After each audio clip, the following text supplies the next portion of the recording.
Savoir et comprendre les plus récentes nouvelles qui nous touchent. Tout savoir en 24 minutes.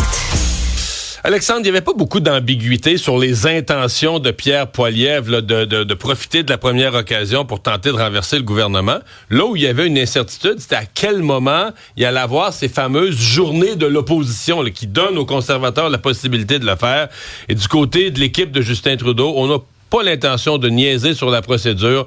On va faire comme normal, donc on va donner à Pierre Poilievre son opportunité. Et comme on dit dans le monde du poker, Mario, on colle le bluff. C'est-à-dire, vous voulez en déclencher des élections parfaites, vous allez avoir l'occasion de le faire. Première journée de l'opposition, donc mardi de la semaine prochaine, les conservateurs vont pouvoir déposer leur motion de non-confiance pour tenter de renverser le gouvernement Trudeau.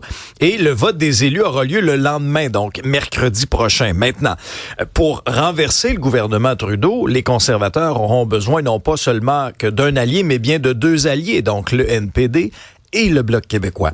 Est-ce que les résultats dans les deux partiels qu'on vient tout juste de vivre, donc plus près de chez nous, dans la Salle-et-Mare-Verdun, remportés par le Bloc québécois, ce qu'on considérait pourtant être un château fort libéral, et le NPD qui a réussi à conserver la circonscription dans le Manitoba, est-ce que ça va rassurer ou plutôt convaincre les deux formations politiques de dire, ben finalement, c'est peut-être pas une si mauvaise chose que ça de se lancer en élection maintenant plutôt, par exemple, que de renverser le gouvernement lors du prochain budget. Je te fais entendre en rafale les commentaires de Justin Trudeau qui était appelé à commenter la défaite de son parti, notamment dans le fief de La Salle-et-Mare-Verdun, suivi de Jack Meeting et d'Yves-François Blanchet.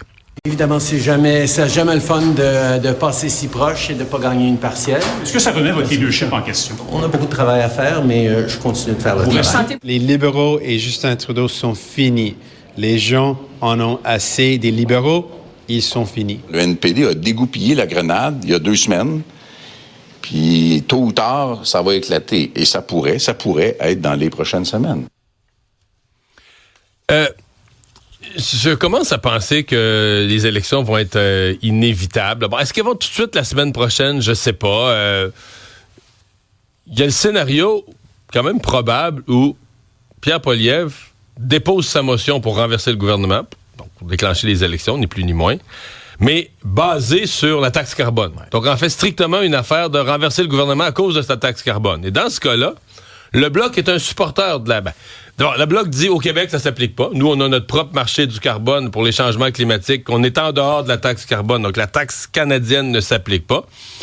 Puis, deuxièmement, le Bloc semble globalement d'accord avec la direction. C'est pas un sujet sur lequel il est en désaccord avec le gouvernement libéral, là, qu'il faille avoir une politique de taxation qui décourage l'utilisation des carburants fossiles.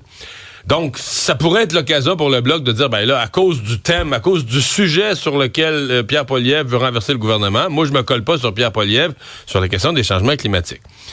Ceci dit, ce matin, le Globe and Mail. Je sais qu'au Québec, des fois, on mesure mal l'impact des grands journaux du Canada anglais, puis il n'y a pas un média québécois qui a cet impact d'un océan à l'autre, là. Mais le Globe and Mail, le titre de l'éditorial. Le Globe and Mail a encore ce qui existe de moins en moins, mais comme les bons vieux journaux traditionnels, là, editorial, là, l'éditorial. Là. Canada needs a federal vote this fall. C'est ce matin. Là, le Canada doit voter cet automne. Et essentiellement, le Globe dit... parle du gouvernement libéral qu'un gouvernement de zombies, là, dans le sens qu'ils vont tellement mal, ils sont juste occupés à leur propre survie. Parle des enjeux économiques du Canada, il dit gagne ou perd là, les libéraux, il faut régler ça. Il n'y a plus de sens de la direction à l'heure actuelle. Les Canadiens ont exprimé dans des élections partielles qu'ils ont plus confiance à ce gouvernement-là. Fait qu'il faut en appeler au peuple. On peut pas traîner ça, on peut pas rester, compte tenu des enjeux économiques, compte tenu des défis économiques du Canada, on peut pas rester comme... espèce de situation d'entre-deux d'un gouvernement qui espère remonter dans les sondages, mais qui gouverne plus vraiment. Alors, le Globe, ce matin, en appelle à des élections, à ne pas finir le mandat. Donc, le mandat qui devrait finir normalement à l'automne 2025, en appelle à ne pas finir le mandat, à aller en élection maintenant. Donc, il y a vraiment beaucoup de pression, de signaux qui convergent dans la même direction à l'heure actuelle. Et il y a même des scénarios, je regardais ça à gauche et à droite, il y a même des scénarios qui pourraient potentiellement nous amener à une élection le 4 novembre. Donc, 2 jours avant les Américaines. Avant les élections américaines. On verra, il y a toutes sortes de spéculations. En fait, je sais pas jusqu'à quel point l'élection américaine entre dans l'équation. Là, parce que, d'abord, on n'a jamais eu dans l'histoire peut-être les élections précédentes de Trump, mais disons depuis quelques années, c'est complètement nouveau, là, l'intérêt. Les codes d'écoute, là, LCN et RDI, là, les deux grandes stations de nouvelles à temps plein, le font de soirée, de débat, ou de soirée américaine, ou même la convention démocrate, t'es dans les centaines de milliers, là. Ben oui. Genre, ça faisait partie du nombre. Ah oui, 300 000 à LCN, Absolument. 200 000 à RDI. Ah oui. OK, il y a 1,5 million de personnes à soir qui sont sur les chaînes en continu. Et là, ça exclut tous ceux qui l'écoutent direct en anglais, tous ceux qui sont parfaitement bilingues, tous ceux qui sont parfaitement bilingues et qui préfèrent vivre la soirée directement en anglais, sans la traduction. Fait qu'il y a donc, est-ce que tu pourrais faire une élection fédérale en même temps? Quasiment me demander est-ce que l'intérêt serait plus grand pour l'élection fédérale que pour l'élection américaine, même au Canada. En tout cas, de l'autre côté, on se dit, on devrait pas, notre agenda électoral devrait pas être influencé par celui du pays voisin. Mais il y a une vraie question qui se pose là. Et en attendant, il y a Jack Metzing, lui, qui prenait une marche et qui s'est fait harceler. Finalement, il n'a jamais pu savoir qui avait dit ça. Non, puis tu sais, Jack Metzing, là, je dis, c'est quelqu'un qui maîtrise les arts martiaux, c'est quelqu'un quand même d'imposant.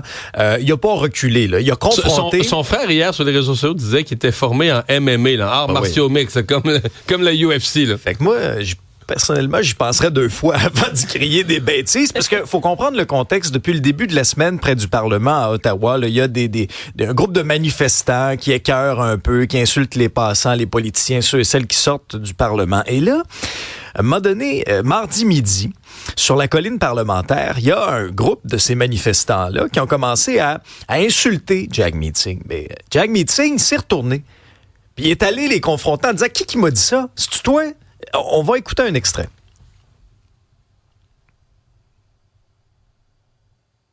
Bon, on aura l'occasion d'y revenir. Il n'y a pas de service au numéro que vous avez composé. C'est ça. Mais on aura l'occasion d'y revenir. Et là, tu vois les gens... on a l'extrait peut-être audio qu'on a monté tantôt, s'il vous plaît. Mais on a cette façon de faire-là, de dire... Les gens sont pas tellement courageux à lui faire face, là. Mais non, parce que c'est ça. Là, il se retourne, il va les voir, commence à c'est toi dire... qui as dit ça, c'est toi qui as dit ça. Puis là, non, c'est pas moi, c'est quelqu'un en arrière. C'est le gars en arrière. C'est le gars en arrière. Puis là, tu te retournes, il n'y a pas de gars en arrière. Je pense qu'on l'a, je pense que ça marche. Là, allons-y. What? You want to say something? You say nothing? What does it mean? You got something to say? I didn't say corrupted bastard, but I Is that what you said? No, I did not say Who said that. it? Who said it? Somebody behind me said that. Was it me? Was it you? No. You sure? If it was me, I'd admit it, buddy. Was it you or not? If it was me, I'd admit it. What'd you say then? I didn't say nothing. It wasn't me. It was a gentleman behind me, I guess. Who is it then? Point it out. I have no idea who it was, buddy. C'est pas moi, c'est le gars derrière de moi. Et quelqu'un m'a fait rire vraiment beaucoup sur les réseaux sociaux parce que le deuxième là, qui est vraiment peureux puis qui dit non, c'est pas moi. Quand tu le regardes bien, il y a une casquette des Leafs virée à l'envers. Tu le vois là, il y a une casquette des Leafs virée à l'envers. Et le gars juste écrit « The Leafs always choke ». Oh, c'est bon, ça. Les Leafs finissent toujours par choquer. Voilà. Donc, mais ça soulève toujours la même question. Il semble... On a l'impression qu'il y a quelqu'un de sécurité peut-être en retrait. Certains constables ou certains policiers. Parce là, que dans un monde où il y a de plus en plus de gens armés, un couteau, un fusil, tout ça, tu te dis, OK, il est formé en arts martiaux mixtes. Est-ce qu'on veut nos leaders politiques en confrontation directe avec des gens qui les insultent ou en autodéfense? Je suis pas certain que ce soit la bonne chose. On va se transporter à l'international parce que ça fait encore une fois les manchettes aujourd'hui. Ces explosions simultanées au Liban de centaines de téléavertisseurs, des Paget, là, appartenant à des membres du mouvement islamiste Hezbollah. Le bilan est très lourd, 9 morts et 2800 blessés. Et là, qu'est-ce qui s'est passé? Ouais, parce que hier, quand c'est sorti cette nouvelle-là, on se demandait, mais comment tu fais sauter des pagettes à moi, j'ai distance? relu 2 fois l'alerte là, qu'on a reçue là, sur nos téléphones en disant quoi?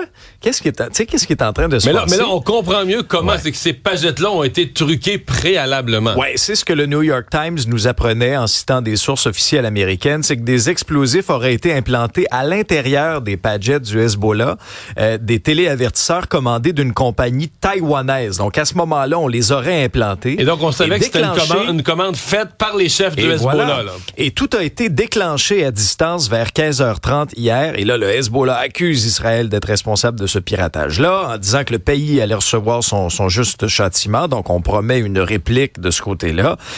Mais c'est à se demander, Mario, là, cette escalade de violence aussi, et quelle sera la réplique? sais, d'un côté, je comprends que pour les services secrets ou ceux qui ont organisé ça en Israël doivent voir ça comme un succès incroyable, dans le sens que tu as un groupe qu'eux considèrent terroriste, que le Canada considère terroriste aussi. Évidemment, au moyen, dans des pays arabes, en Iran, on considère le Hezbollah comme des combattants pour la vérité et la liberté, là, mais un groupe terroriste. Et là, c'est toute une job que tu leur fais. Quand tu penses que les dirigeants du Hezbollah ont commandé 3000 pagettes pour communiquer avec leur monde, avec leurs troupes, avec leurs dirigeants, et que là, tu leur fais exploser sur eux. Mais en même temps, on comprend que en termes de respect, tu sais, on dit dans la guerre, il faut faire attention aux civils, faut essayer... Quand tu fais exploser des pagettes à tort et à travers, ça veut pas dire que c'est la personne qui l'a sur elle. Il y a des enfants qui ont perdu la vie. Il y a un enfant qui a perdu la vie. C'est un geste extrême, là, extrêmement belliqueux, un geste extrême que d'ailleurs Israël n'a pas revendiqué, là, que l'armée israélienne n'a pas pris sur elle. C'est des sources américaines, des sources journalistiques qui disent avoir appris que.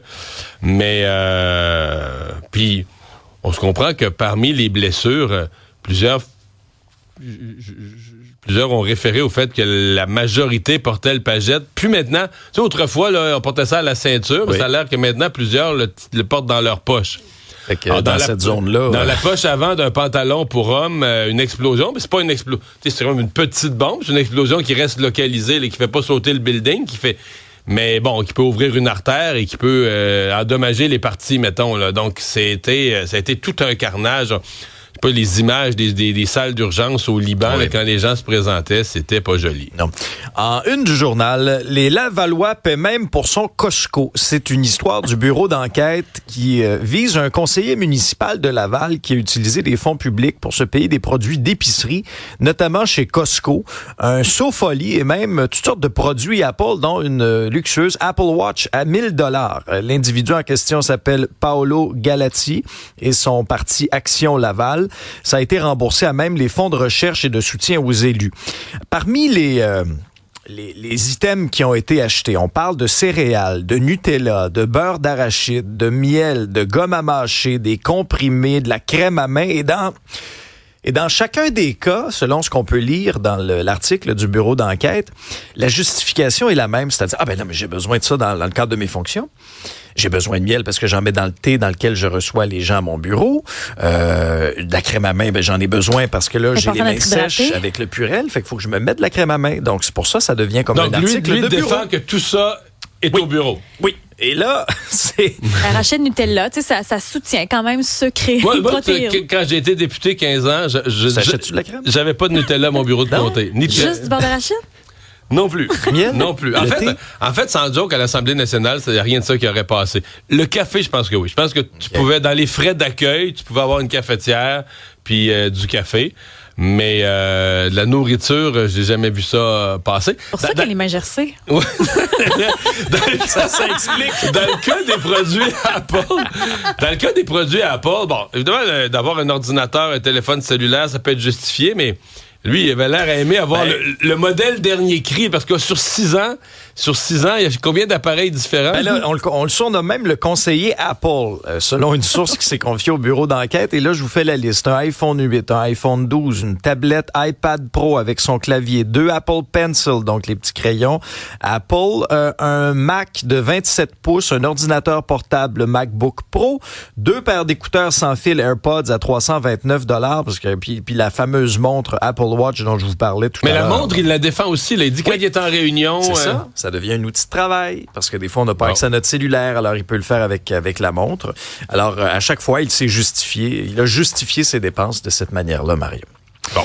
Ça risque quand même de faire jaser et de soulever une question sur le processus d'approbation des dépenses à Laval. Bras de fer entre le gouvernement du Québec et les médecins. Il y a eu un autre épisode hier. Oui, autre épisode sorti donc en conférence de presse de la part de la FMOQ pour un peu, dans leur esprit, remettre les pendules à l'heure, avancer certains chiffres, parce que d'une part, on a eu entre autres dans la presse certaines révélations en ce qui concerne le souhait du gouvernement de sortir le bâton, là. C'est-à-dire qu'il y a des pénalités financières quand quand on n'atteint pas certains objectifs en route de prise en charge. Confirmé au gouvernement. On pourrait avoir l'impression que le gouvernement a coulé ça comme une menace. Ballon d'essai, comme une menace. Oui, c'est ça. Et lorsque tu parlais justement avec Dr Amio, président de la FMOQ, lui n'avait pas eu vent de ça. Ça n'avait pas été discuté autour de la table. Hein? Non. Alors, de ce côté-là, la Fédération des médecins omnipraticiens a contredit un peu le discours de la CAQ sur la charge de travail en ce qui concerne notamment, est-ce qu'on a assez de médecins? Est-ce qu'il manque de médecins? On se souviendra des déclarations incendiaires de la part de certains ministres en disant que les Québécois n'en avaient pas pour leur argent. On comprend que quand le premier ministre t'a dit que ça va être long avec les médecins de famille, là, on le comprend mieux. Tout le monde tire un peu la couverte de son bord. Le docteur Amio, quand même, n'a pas déclaré la guerre au gouvernement, n'a pas déterré la hache de guerre. Il était vraiment en mode mise au point sur les chiffres. Et j'en retiens quand même, parce que des fois, nous-mêmes, on répète des choses. Il dit, par exemple, les chiffres de l'Institut canadien, l'Institut fédéral qui fait des statistiques sur la santé, ils sont arrivés à dire qu'il y avait 22% des médecins au Québec qui travaillaient pas assez de journées dans une année, qui travaillaient comme s'ils travaillaient à temps partiel. Et là, le Dr Amio dit, nous, on est allé creuser les chiffres. Il dit là-dedans, ça inclut mettons, tu prends les chiffres pour l'année 2023, ça inclut celui qui a pris sa retraite en août 2023. Fait que là, lui, c'est sûr que septembre, octobre, novembre, décembre, son nombre de journées, c'est 0. Il dit, ça inclut celui qui a gradué de l'université, qui a fait sa résidence, puis qui a commencé à pratiquer comme médecin, mettons, au mois de juin, en cours d'année. Mais lui, c'est sûr, quand tu prends son année totale, ça inclut des gens en congé de maladie, qui sont partis en congé de maladie ou qui ont passé une partie de l'année en congé de maladie. Ça inclut des femmes qui ont passé une partie de l'année en congé de maternité. Donc, ça inclut beaucoup de choses. Alors, quand on prend ce 22%-là, puis qu'on enlève tout ce qui n'a pas rapport ou tout ce qui est facilement explicable, on arrive à un pourcentage. Ça ne veut pas dire qu'il n'y a aucun médecin qui travaille à temps partiel, mais c'est plus le 22%. Donc, c'est là qu'ils réclament qu'on fasse attention au portrait qu'on donne. Et tu sais ce qu'on dit, on peut faire dire ce qu'on veut aux chiffres. Puis il y a Dr Eppel, un médecin de famille que j'aime bien, qui pratique dans la région de l'Estrie, qui a sorti la citation du jour, Mario. Hein? Oui, qui m'a dit hier, attention aux statistiques, les statistiques sont comme les bikinis. Oh! Tu savais pas celle-là? Non! Les statistiques sont comme les bikinis. Ça donne une idée, mais ça cache l'essentiel. Ça résumait bien la situation. On va rester dans le monde de la santé, Mario, juste pour te dire que la FIC suspend ses moyens de pression, mais aussi va soumettre à ses membres la fameuse proposition d'entente là, déposée par le conciliateur. On va voter là-dessus entre le 15 et le 17 octobre prochain. Ça fait quand même 500 jours que les membres de la FIC n'ont pas de convention collective. Je sais qu'il faut organiser ces votes-là. Je trouve ça quand même... Tu sais, on a eu une entente avec le conciliateur en fin de semaine. C'est dans un mois, mais essentiellement, là, du 15 au 17 octobre. Mais bon, je devine la réponse, comme on dirait. C'est long, il faut prendre le temps d'organiser ça. Isabelle, de ton côté, on a un suivi là, sur... hier, on savait que Sean Diddy Combs avait été arrêté, mais là, on a un suivi sur ce qui l'attend, ce qui se passe pour lui. Oui, donc Puff Daddy ou Diddy ou Sean Combs, il y a beaucoup de surnoms, là, se voit refuser sa libération sous caution. Il va donc rester en prison jusqu'à son procès, alors qu'il est accusé de plusieurs choses, dont trafic sexuel. Le procureur, ce qu'il disait, c'est qu'il y avait trop de risques de fuite. Il aurait pu intimider les témoins aussi, donc il préférait le garder détenu. Il sera seul dans son unité de logement spécial au centre de détention métropolitain de Brooklyn. En contrepartie, la défense, elle, a voulu proposer 50 millions de caution pour qu'il puisse être libéré. Ça a été, ouais, c'est énorme, c'est selon de la caution. Plusieurs médias américains.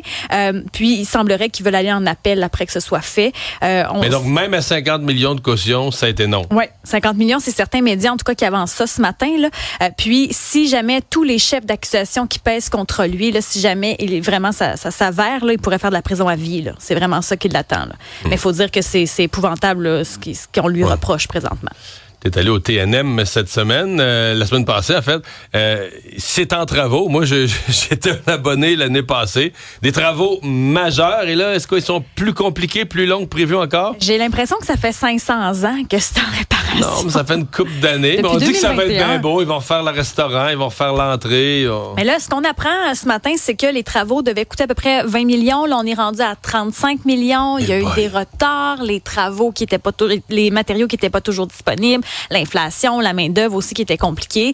Mais ce qu'on dit, c'est que d'ici la fin de l'automne, là, ça devrait être prêt. On veut ajouter une salle à l'intérieur, la salle Régent Ducharme, un foyer pour accueillir les spectateurs. Il y aura peut-être un café aussi là, pour pouvoir consommer parce que là, présentement, c'est pas possible. Refaire la billetterie aussi. Autrefois, avant les travaux, il y avait un resto, c'était très bon. Là. Moi, j'ai mangé là quelques fois avant d'aller au théâtre, c'était très le fun. Donc là, tout ça va être pas bien grand, par exemple. C'est sûr ça. que proportionnellement au nombre au nombre de spectateurs que tu peux attendre, c'était pas grand, mais quand même. Quand même, ça permet. Ouais, mais là, il semblerait que tout ça, là, ça va être bien revampé. Là, on apprenait ça ce matin, entre autres, dans la presse. Mais disons qu'il y a énormément de retard. Puis c'est pas les seuls, remarque, là. Mais c'est vrai que c'est long quand tu fais l'espèce de passerelle, le petit chemin pour t'y rendre. Là, c'est difficile de sortir aussi de là. Oui, là, chapeau à ceux qui ont tenu. C'est travaux. Vraiment. Journée importante pour le Canadien. Oui, c'est l'ouverture du camp d'entraînement du Canadien aujourd'hui avec les tests physiques. Il y a 59 joueurs qui sont invités au camp. 34 attaquants, 17 défenseurs, 6 gardiens, puis il y en a 2 qui sont blessés. Alors, le compte est bon, 59. Les prochaines étapes, entraînement sur glace à partir de jeudi et les 2 premiers matchs du calendrier préparatoire, lundi et mardi, c'est contre les Flyers et les Devils. Moi, il y a 3 joueurs, 3 noms que je surveille. Les défenseurs Lane Hudson, Logan Mailloux et l'attaquant Owen Beck. Les 3 ont démontré de belles choses dans le camp d'entraînement des recrues, entre autres. Premier match de la saison, 9 octobre contre les Maple Leafs. C'est les tests physiques, il fut une époque pas si lointaine. Non, mais tu sais, les gars, l'été, ils avaient passé l'été à prendre un coup à manger. Mais c'est vrai, on est dans une autre ère. Les joueurs s'entraînent encore l'été, sont des bêtes d'entraînement, et ils lâchent pas. Mais il fut une époque, moi, j'ai passé l'été à prendre un coup à fumer et à manger comme un défoncé. Il était plus essoufflé des tests physiques. Il appelait ça, fallait se remettre game shape. Là, résumer l'actualité en moins de 24 minutes, c'est mission accomplie. Débat, opinion et analyse.